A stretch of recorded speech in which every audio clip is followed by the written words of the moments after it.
বন্ধুগণ, আজকে আমি মিষ্টির দোকানের মতো আলুর একটি তরকারি রেসিপি নিয়ে হাজির হয়েছি। আর যেটা খুব তাড়াতাড়ি তৈরি করে নেওয়া যায় আর খেতে কিন্তু দারুণ টেস্টি। আর এই জন্য আমি প্রথমেই 4টে বড় সাইজের আলুকে প্রথমে আমি ধুয়ে নিয়েছি, তারপরে আমি ডোমো ডোমো করে কেটে নিয়েছি। এবার এগুলোকে আমি সাইডে রেখে দেব।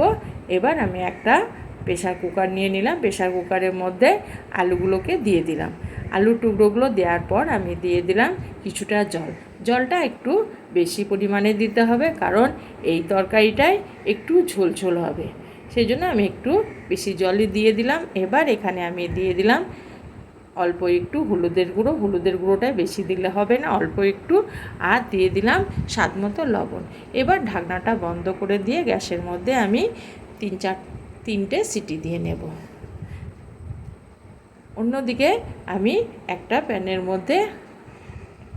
গ্যাসের মধ্যে একটা প্যান বসিয়ে দিয়েছি। প্যানের মধ্যে আমি একটা বড় সাইজের লঙ্কা, শুকনো লঙ্কাকে আমি 2 টুকরো করে একটু ভেজে নেব। যেহেতু শুকনো লঙ্কা ভাজতে একটু সময় লাগে, সেই জন্য ওটাকে আগে ভেজে নিলাম। তারপরে এক এক করে আমি গরম মশলাগুলো দিয়ে দিলাম, যেমন এলাচ 2 টুকরো, দারচিনি 2 টুকরো, লবঙ্গ 2 টুকরো, একটা তেজপাতাকে 2 টুকরো করে, 1 চামচ গোটা জিরে, 1 চামচ গোটা ধনে। এটা দেওয়ার পর আমি এগুলোকে নেড়ে চেড়ে একটু ভেজে নেব। একদম পুড়িয়ে ফেললে হবে না, তাহলে ভালো লাগবে না। একটু সেন্ট বেরালে এটাকে আমি নামিয়ে নেব। তারপরে ঠান্ডা করে এটাকে আমি গুঁড়ো করে নেব। এবার আমি গ্যাসের মধ্যে একটা প্যান বসিয়ে দিয়েছি। প্যানের মধ্যে দিয়ে দিলাম কিছুটা সর্ষের তেল, আর 2টো শুকনো লঙ্কাকে আমি ফাটিয়ে দিয়েছি। আর দিয়ে দিলাম 1 চামচ পাঁচফোড়ন। পাঁচফোড়নটাকে দেওয়ার পর আমি একটু নেড়ে নেব। তারপর আমি এখানে দিয়ে দেব, এগুলো একটু ভাজা হয়ে গেলে আমি এখানে দিয়ে দেব 1/2 চামচ হিং। হিংটা দেওয়ার পর একটু নেড়েচেড়ে ভেজে নিয়ে আমি এখানে দিয়ে দেব যে সেদ্ধ করা আলুটাকে আমি এখানে দিয়ে দেব। আলুটা দেওয়ার পর এগুলোকে আমি নেড়েচেড়ে মিশিয়ে নেব ফোড়নের সঙ্গে। হ্যাঁ বন্ধুরা, এখানে আমি আলুগুলোকে ভেঙে দেব। সম্পূর্ণ ভেঙে দেব না, কিছুটা আলুকে আমি মধ্যে মধ্যে ভেঙে দেব। তার ফলে ঝোলটা একটু গাঢ় হবে।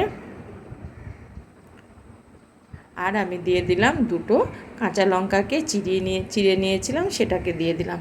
আর আলুগুলোকে আমি একটা খুন্তি দিয়ে ভেঙে নেব।